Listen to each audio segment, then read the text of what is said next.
Hi, this is the Chatterboxing podcast in association with Lion Academy. My name's Sean and I've got Owen with me as always. How are you, Owen? I'm good, thanks.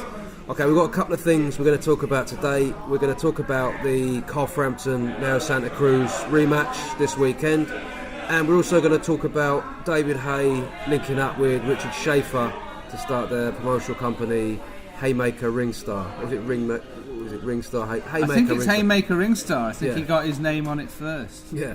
Good start for us. Not entirely sure what it is, but we're going to talk about it anyway, even if we don't really know what it's actually called. It's all a surprise. It's all new. No one saw it coming. Right, we're going to start then with the fight coming up this Saturday. I actually made a prediction video about this a while ago, probably a month ago, even more possibly, when it first got announced. So we'll start with you. How do you see the rematch going? I think it's going to be same again, really. I think it's going to be Frampton early, Leo Santa Cruz late, but I think Frampton will do enough good boxing in the first 6 or 7 rounds to make it close but clear again. I can't see him stopping Leo Santa Cruz, but I think he knows too much now, and I don't think Santa Cruz is going to change too much. That's my contention. Okay, you don't think he's going to be able to do anything better? Anything differently? What would you try to do differently if you were him? If I was Frampton? No, if you were Leo Santa Cruz. Just put it on earlier, you know? That's what Scott Quigg came away saying after their fight. And I did think Scott Quigg put him under in the last 4 or 5 rounds. Quigg was coming on, and I didn't know whether Frampton would beat Leo Santa Cruz for that reason, because Quigg put him under pressure and he didn't seem to like it in those last few rounds. I thought Santa Cruz would win, so he's got the capacity to do that. There's no doubt Leo Santa Cruz has got the ability to win, but I think Frampton's going to know too much. His boxing ability is just that much better than Santa Cruz, and I think he'll have learned from the last fight any mistakes he made. So there's something about Frampton that puts people off, seemingly, at least in recent fights, really forcing the issue in the first, well, at least few rounds of the fight, if not the first half, generally. Yeah. So the last 2 fights he's had, we've seen both Scott Quigg and Leo Santa Cruz really not put the foot on the gas until the second half of the fight. Why do you think that is? I think it's a testament to Carl Frampton's ability. I mean, he's definitely a slight level above those in boxing ability. He prefers to box off the back foot as he says, and it's hard to step on the gas early against someone who is a pure boxer puncher. You know, Carl Frampton can hurt you as well as outbox you, so that's a hard person to beat up on in the first 2 rounds. Yeah, and also the thing with Carl Frampton, for me, one thing he does very well, he controls the range really well. For someone as short as he is, I think he's obviously had a lot of experience fighting people who are taller than him, longer than him. We saw it with the Alejandro Gonzalez fight before then, who actually died, didn't he, recently, so rest in peace to him. Leo Santa Cruz, another example. He's just used to that, so even though people might have a reach advantage, they might be taller than him, he still manages to dictate the distance. He does that through great timing, very good footwork, good lateral movement, also just quite a basic little step back, comes in with a counter, times it very well, and he does hit hard enough to keep people honest. Yeah, keep reluctant to just steam in. Someone like Santa Cruz, he's very gung-ho, isn't he? He comes in, he throws a lot of punches. He did throw a lot of punches in that fight, but at the same time he was cautious of what was coming back at him. He got hit with, was it the first round even, or the second round? He got staggered? Yeah, first or second round he got put, he was falling backwards, wasn't he, into the ropes. If the ropes weren't there, he would have gone down, wouldn't he? And, let's not forget, Scott Quigg was very reluctant for who Scott Quigg is and the fighter he is. He was the first half of the fight wasn't that fun, was it, for the Frampton Quigg fight? And that's down to Frampton's ability. Like you say, his footwork is tremendous, his lateral movement's great, but also his power, you know. You don't want to run him something early against him, because that'll be it. Well, Scott Quigg broke his jaw, didn't he, I think, in the second round. I mean, you've got to say fair play to Scott Quigg for fighting on for 10 rounds with a broken jaw. Absolutely. Okay, Leo Santa Cruz. I'll tell you one thing he could do better, whether he will or not. Use his range better. And we talked about how Carl Frampton controls the distance. He's got good timing, good footwork. But Leo Santa Cruz, this isn't new for him. He does, for someone who's tall, give that up quite a lot, doesn't he? Yeah. He tends to kind of crouch forward. Yeah. He doesn't really make the use of his. He's got.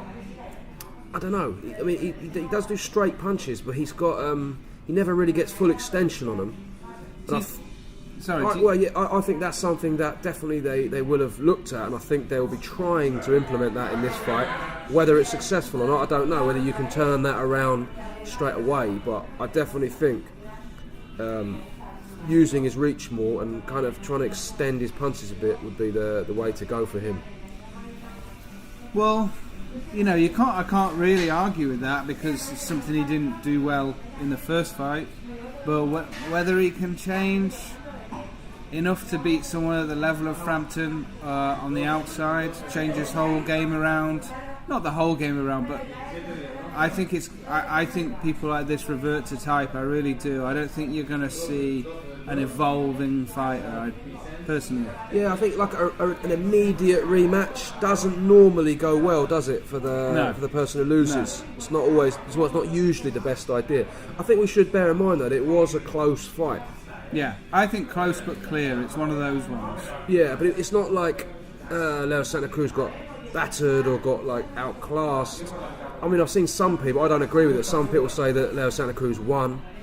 I don't agree with that myself. No, but he was definitely a competitive fight, so it's not outside the realms of possibility that he could, put on a much better performance and win like Frampton did that, like kind of a close but clear fight. They're going to be throwing leather, aren't they? It was a fantastic fight. That's what we have to remember as well. It was it wasn't a war per se, but it was a good top quality fight. A lot of leather flown. So who knows what can happen? Anything can happen at that level. A couple of things which could potentially have played a part. I don't think that much myself, but Leo Santa Cruz is saying that. Well, he's not saying, it's true. His dad was ill. I may have had cancer or something quite serious. I think he did. That may have had an effect on his preparation. I don't think it personally did, because if you look at his performance, he didn't really perform any worse than he normally does, from what I can see. But that's possibly a factor this time. He might have extra motivation. He might be a bit more focused. Fighting in Las Vegas, I know Carl Frampton had to fly over to America, but he's going to have to fly over again anyway, isn't he? Yeah. So for Leo Santa Cruz to be in Las Vegas, it's much closer to home for him. He's going to have more support there. He's going to be possibly more comfortable. That's something to consider. But from Carl Frampton's perspective, this is the second fight now he'll have at that weight. Yeah. Because that was the first ever fight that he had at that weight. So and away from home. Yeah. Well, yeah. I mean, he fought in America the fight before that, hadn't he? But what I mean is that he's got over the hump. As we said in another podcast, he did that Kell Brook thing. Kell Brook could have fought anybody on the undercard of a Las Vegas fight, but when he got over the hump was when he was against Sean Porter in America. He had to get the job done, and he did it. A big fight when he was the underdog, basically. And Frampton's already done that away from home, which is a fucking tough thing to do. It's hard to go away for a reason, And I've read stories where Kell Brook said, he's proper nervous. Carl Frampton's over that, and I think he's a fighter who's going to have learned tricks and ways to improve on his performance from last time. Yeah, I think Carl Frampton will have at least as good support out there as Leo Santa Cruz does, to be honest with you. Shitloads, yeah. He's going to take loads of fans out there from Ireland. We know what the Irish fans are like. Going to make loads of noise, very loud support he's going to have. I don't think it's going to be that different from New York. So obviously, as we've mentioned, Frampton now a bit more comfortable at the weight. Yeah. So I think what you did see in the first fight is he kind of, towards the end, I wouldn't say gassed out, but he didn't have quite the same intensity in his work that he did have in the start of the fight. So hopefully, and I think that this fight you'll see a slight improvement there. I think towards the end of it, he'll know what he's up against. I mean, he kind of knew in theory what he's up against, but now he knows for real what he's up against. He'll have more time to be prepared at the weight. He's used to carrying that weight around, and I think you will see an improvement from Carl Frampton. I think we may see a slight improvement from Leo Santa Cruz, but I think we'll see more of an improvement from Frampton, personally. Would you put him up in the pound for pound rankings if he has a dominant performance? Not necessarily knockout, but a dominant performance. Would you put him in top 10? Possibly, but to be honest with you, like my pound for pound rankings, I wouldn't really say it was that credible. I don't watch that much of the lighter weights. I don't watch. I mean, I watch a lot of boxing, but I don't. There are quite a few people who apparently are really good. I don't know that much about them. So, if I'm being perfectly honest, like for example, like Roman Gonzalez, I've seen a couple of his fights, but I've kind of heard that he's really good more than I actually could tell you that myself. Do you know what I mean? Yeah. So I would definitely say he was in that conversation. Well, it's another career-defining win. Is what it is. If he goes over there, he does the job, he does it in dominant fashion, in a better fashion than before. That's a solid career win against someone who's, he beat him, but he didn't destroy him. So he's still got a challenge to overcome. I think he didn't. It wasn't like someone he just blew out of the water and has got has got a rematch. It's someone that was a close, tough, great fight. It was, it was talked about as a fight candidate of the year, and it wasn't, but it was up there. And Leo Santa Cruz, obviously, this was his first loss. He's a proud man. He's going to be really up for avenging that loss, and he's going to feel like he's at home.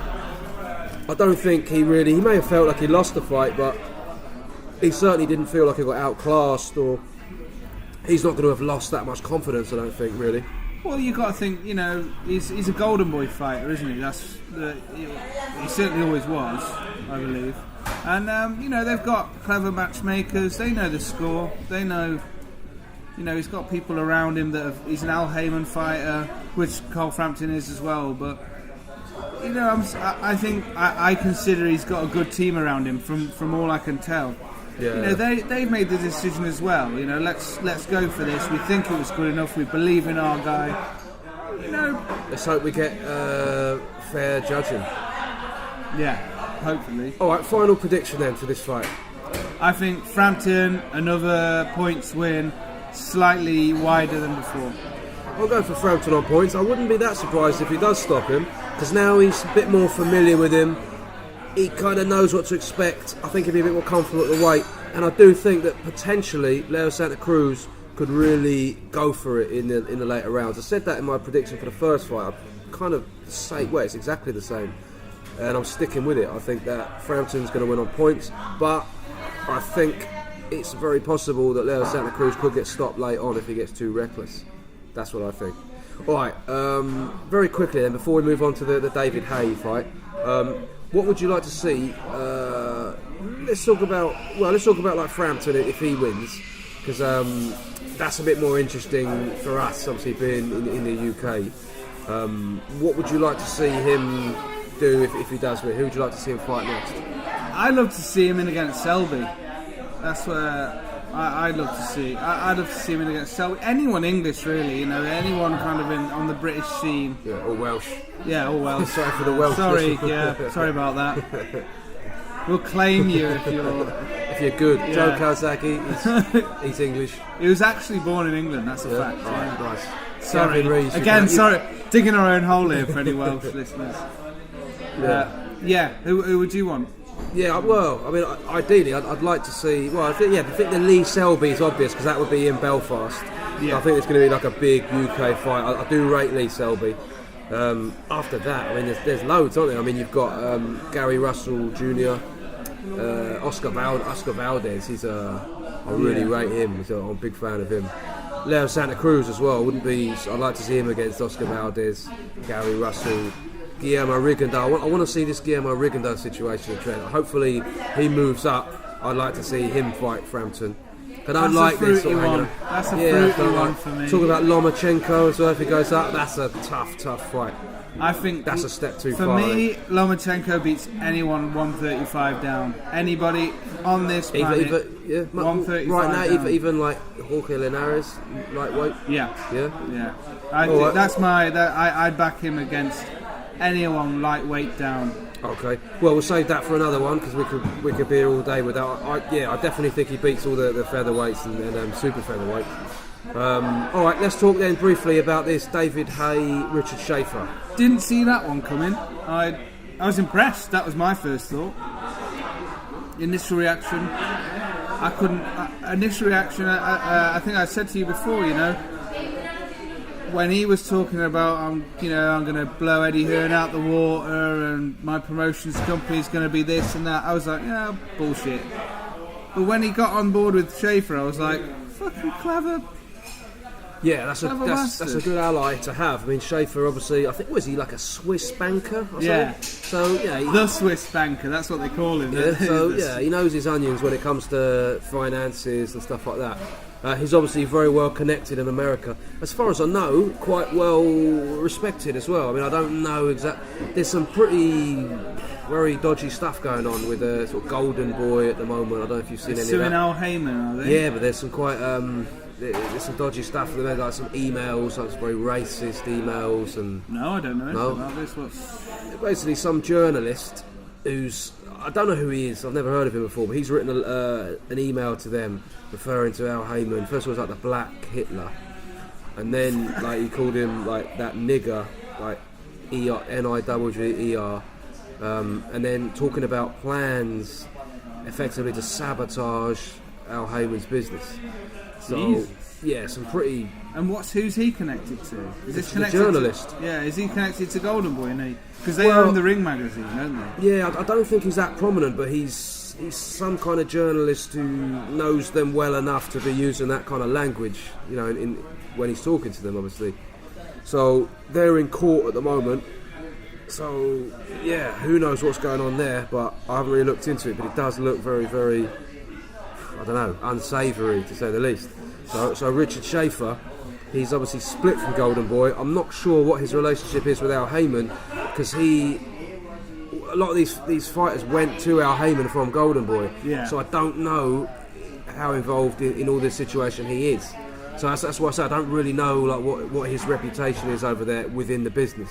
But from what I can see, he's got quite a few contacts and he's quite well respected. He knows how to put on a good event. He knows how to build a fighter. He's proven himself. He's proven himself. Golden Boy with the biggest promotions in boxing for a long time, and he's instrumental in building that. He's a huge part of that. Yeah, definitely. And then you've got David Haye, who, love him or hate him, is someone that people talk about. He gets your attention, doesn't he? He's out the game for a long time. His reputation's at an all-time low. Comes onto some channel that's, Dave, like a sort of, comedy channel, and he comes on. He does good figures, viewing figures. Fights against some goon from Neighbours. Kind of comedy. Yeah, it was, and then he fought against someone else that nobody'd heard of. Now he's fighting Tony Bellew, so he's not doing anything of any relevance in boxing, but he's still there, kind of like keeping his name out there and still getting people talking about him. So, and he has experience in this as well. He started his own promotional company, didn't he? And he had David Price, George Groves. He was on Setanta Sports, so he's dealt with the TV companies for a long time. And who knows? I don't know where he's going to take it, but it's definitely interesting. It's the best thing he's done, I think. It didn't work out for him, but he's presumably learnt from that, and you'd think that he's in quite a good position with Richard Schaefer to make a few moves. Because I think the problem is with David Haye, I said this before, I think people, because of all the pull-outs and all the messing about, I think quite a lot of people, probably why he was on Dave in the first place, don't really trust him. Networks and stuff like that. Yeah. So that's something, because like the British public don't really trust him, the British boxing public, possibly a load of broadcasters don't trust him. So that's something that he's going to need to overcome. Richard Schaefer, as big as he is in America and successfully, he's a nobody really in England. So you're going to need David Haye to be not just the face of it, but also the kind of link man, you know what I mean, to all these Yeah. BBC, ITV, Sky, Box Nation, and the whoever. boxers on the ground level. But let's not forget, this is how you build a promotions company as an ex-boxer or soon-to-be ex-boxer. Oscar De La Hoya laid the game plan. He started his company probably 2 or 3 years before he actually retired, and he had so much fucking leverage with HBO being the golden boy that he could start these fights, get these deals, get these amazing contracts, offer contracts to fighters to come on the undercard, and that's how he started. HBO gave him an exclusive contract for a while. Let's not forget, golden boy with the HBO. But is it fair to compare David Haye now to if David Haye, like in his forget to put Haye in his heyday, you know what I mean? In his pomp. Yeah, when he was actually respected. But what he'll do, I mean, David Hayes, he's not finished, is he? If he starts this promotional company off the back of this fight, okay, it's not the most interesting fight in the world, but there's interest. He goes up and has another 2 years of big fights against big name people. He's building his brand for his promotions company. So if you want to be on a David Haye card against Anthony Joshua, he can offer you something. He can offer you a 6-fight contract. He can go to those young Olympians, soon-to-be Olympians, and say, look, mate, I've got this much money because I'm going to be fighting Anthony Joshua. There's shitloads in the pot. If you want it, come with me. That's how you start a promotions company like Oscar. And that's what Mayweather tried to do, although I don't know why he didn't do it as well as Oscar did. I don't know why Mayweather Promotions has never been a licensed promotional outfit until recently, I don't think. Yeah, I don't know. I'd say David Haye, he's potentially got the... Well, he has the potential to get a few boxers on side. I mean, he was talking in his press conference, saying that he understands what it's like. He's presumably got a few friends in it, and he has done some quite good stuff in the sort of boxing fraternity. Do you remember the Nick Blackwell? He raised a load of money for that. He sorted him out, yeah. Yeah, and he is quite... I don't know. I mean, I can imagine quite a lot of him being quite supportive of boxers. Yeah, he said. He seems to me that kind of character. He said the other day that you wouldn't find a boxer saying bad stuff, like that he's done him wrong in promotional stuff before. No one's got bad words to say about him on that side. So, and he was refreshing when he came on the scene. Him and Adam Booth doing things their own way, and it wasn't out of some. Because before that, all you had was the Frank Warren days, and less said about that, the better. But who knows? I think his plan. I think he wants to win the World Championship again, but I think more, if he wants to start a business and be a serious promoter, he's going to have to do that off the back of fighting. Hatton never did that, really. Yeah, to be honest, like Ricky Hatton, as much as everyone loves him, he's not. Do you know what I mean? Just looking at him and how he sort of goes out drinking and stuff like that. He's not a grafter, is he? You can't rely on him. David Haye, to me, he's a lot more lives the life. I can see him with the help of someone like Richard Schaefer. Yeah. Obviously, not just by himself. Who's done that model? The model I was just talking about. Schaefer is the guy that helped build it from that. Yeah. So who better to go with? It's a good move. I'm happy for David Haye. I think. Yeah, me too. I hope it's a success. And it's only good for us, isn't it? If competition's just good. Competition's always good. Competition for Eddie Hearn's good as well as. Yeah, one quick question then before we wrap this up. Like, you've got David Haye, obviously a very big name in the UK. Richard Schaefer, very well connected in America. What possibilities do you think there are for, first of all, British fighters going over to getting opportunities to fight in America? And vice versa, American fighters getting opportunities to fight in Britain. Has to be more. I think British fighters have to go to America for different reasons that American fighters have to come to Britain. Usually, British fighters can get opportunities in America. World Championship fights, or these kind of. And you saw it with Gavin Rees. He went over and fought Adrian Broner when he didn't have to. Really, he could have stayed in Wales. But the Americans want to come here for the money. Americans want to be in Britain for because it's the biggest market at the moment for boxing. Eddie Hearn's said it a million times before. You go and see a crowd who's filling out 80,000 seat stadiums. Carl Froch. He's Anthony knocking out George Groves in front of 80,000 Exactly. No Americans are doing. You might have got. I was reading somewhere. You might have got, if Pacquiao Mayweather had done it in Cowboys Stadium in Dallas, they might have got 100,000, but they didn't. Yeah, they wanted fucking high ticket prices. Yeah, in they didn't Vegas. need to, did they? Really? And that's the difference. That's why there's more money. That's why Luis Ortiz has signed with Eddie Hearn. You know, they know that's where the money is. Yeah. And so I think it's a beautiful thing. I think it does depend on your weight division as well. I mean, I think that, for example, you've got like Deontay Wilder in America, Kell Brook in Britain. If those two could trade places, they'd be much better off. Yeah, both. If Deontay Wilder, he's kind of, you know, like a sort of big fish in a small pond in America. Kell Brook's like a big fish in a small pond in Britain. Yeah. You know, all their competition. Okay, not all the competitions in Britain, but also in Europe. Do you know what I mean? You got your Klitschko, Pulev, all these kind of characters. Same for Kell Brook. If he could get out there to America, he'd have much better opportunities. And obviously, depending on what weight division you're in, that varies. Yeah. I think if that happens, I think Haye wants to be able to bring American boxers here, like Eddie Hearn wants. It's good. It's good for all of us. It's good for the sport. Yeah. To bring, because a lot of the American fighters fight at high levels. We want to see them, and possibly like Europeans as well. Yeah. I don't know what kind of links Richard Schaefer has in Europe, but you'd think. I mean, generally speaking, a lot of the top Europeans or the Eastern Europeans, you typically say go to America. Yeah. But maybe that could change in the future. I mean, we'd love to see people like Lomachenko, etc. Golovkin. We've seen Golovkin here once, but I'd love to see him here again. Yeah. All right, well, let's leave it there then. We've waffled on for long enough, I think, one night. So final prediction: Carl Frampton, we both think is going to win. We both hope that David Haye and Richard Schaefer's promotion company is successful. Do you have anything else you'd like to add? Not for now.